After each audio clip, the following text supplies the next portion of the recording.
the plain truth about the attack on the 23rd on the 5 villages that were attacked on Saturday night. We make calls. Even the STF commander was fully informed. He did not send his men there. What he told us was his men are already there. When I went there, I saw about 4 civil defense, 4 mopols. There was no any military man on ground of the truth. And all of these 8 people are of the same religion. They are all Christians. And if you see the way they suffered, my brother, you will pity for them. In every attack, I get information 2-3 weeks before it happens.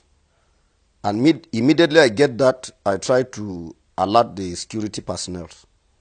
To a point in time, I was blamed that I'm the one fueling the crisis or the attack. How do I know it? Sometimes they insisted I must tell them the name of my informant and where he's coming from. I said, no. And even the connivance between them and the government, they tell me. So when you put the message across, the government doesn't take it serious. And most especially this administration, the governor's aides doesn't even pick calls of anybody. Even yesterday night, I tried calling the governor on the attack going on Doroa. He didn't pick my call. So the missed call is there. He will not reply. Sometimes his PA will give you a message, noted, and it is gone. Even at the heat of the crisis.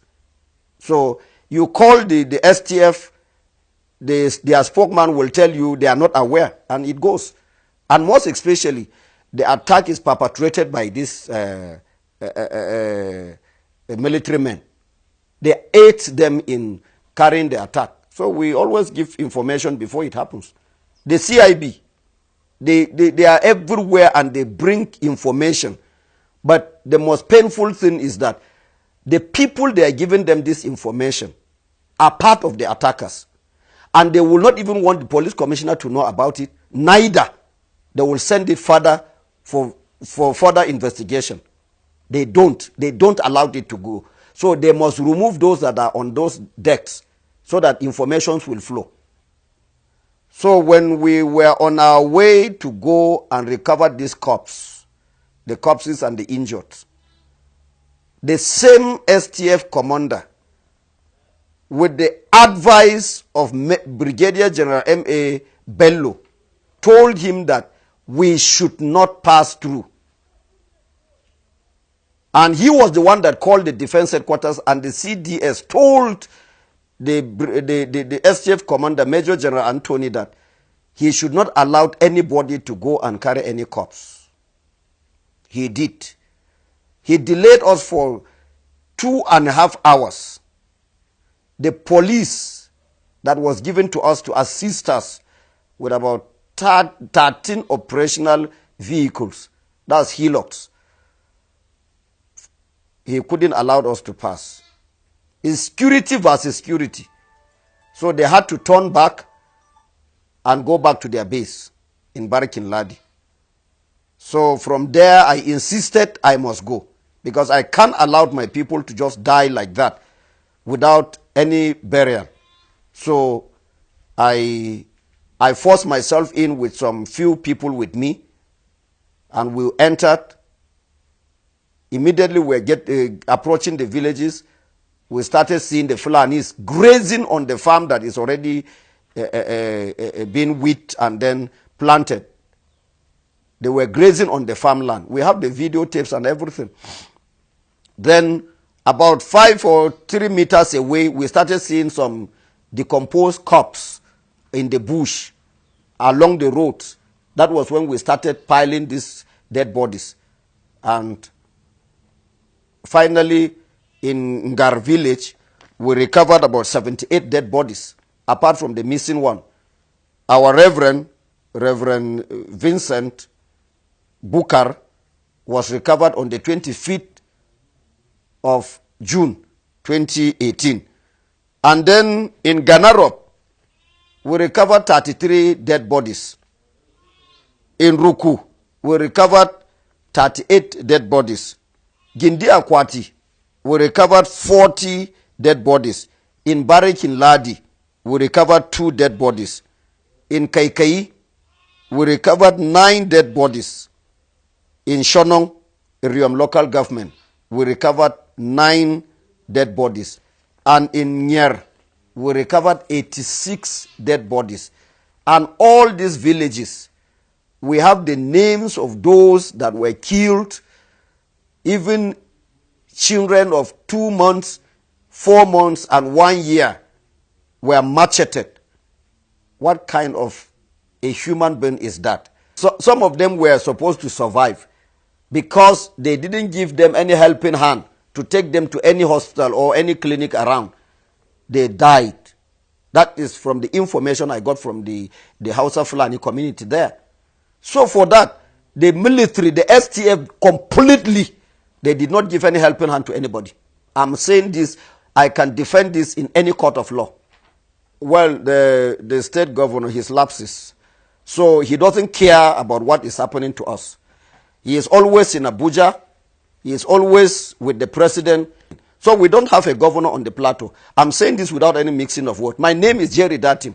He can say anything. We don't have a sitting governor on the plateau. He has no role to play. He is loyal. His loyalty is to Buhari.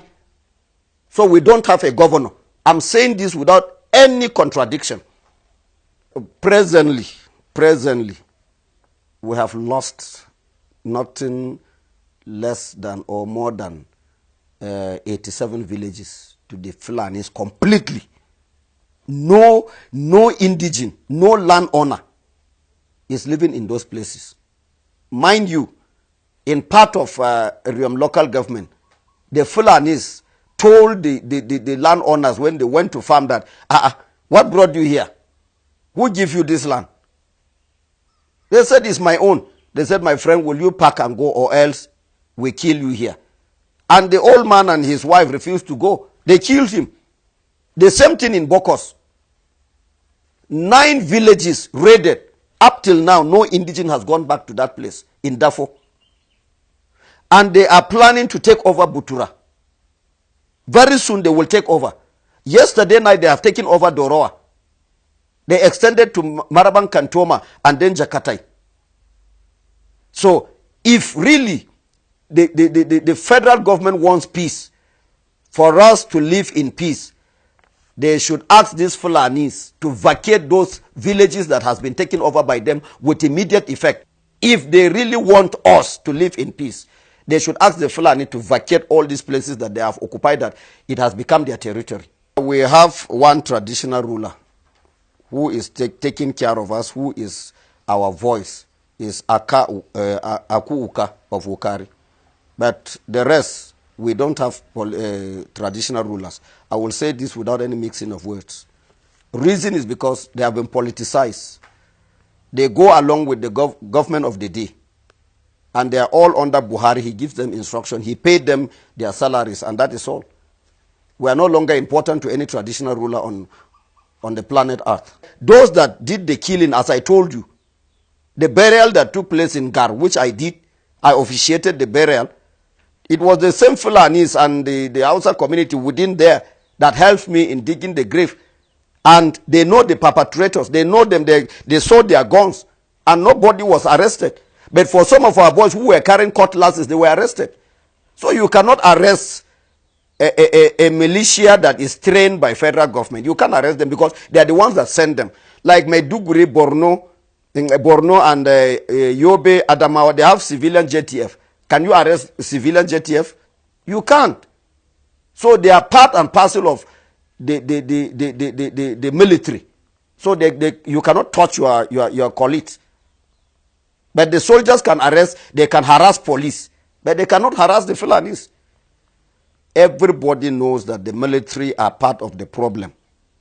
If they remove security, if they remove the STF or JTF, wherever they are today in this country, we will live in peace.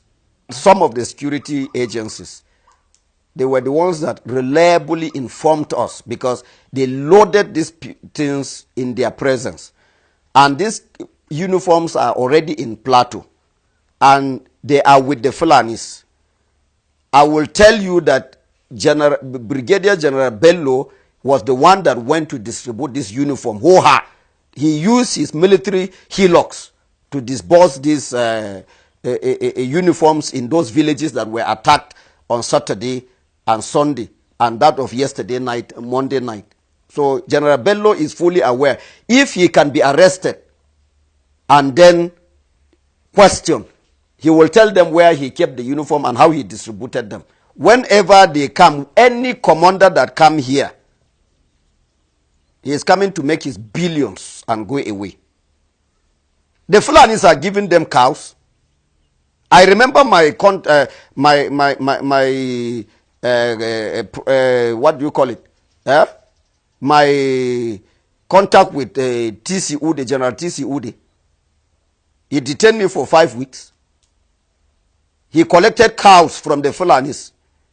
The day he moved the cows from Plateau to his village, that was the day I make my call, and he was retired voluntarily by force. The same thing all of them are doing. They will tell you they are Christians. General Anthony is speaking with the Sultan. He takes directive from Sultan direct.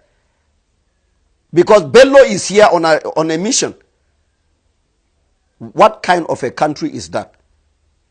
People, the whole world have spoken about the combination of the army chiefs. But Buhari is not giving us consent. So he is here to actualize Islamization of Nigeria.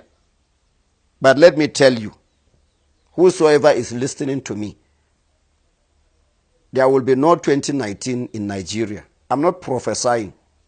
There will be no 2019 in Nigeria. The blood of those 4 months, 3 months children that were shed in Gar and other villages, it will go back to them.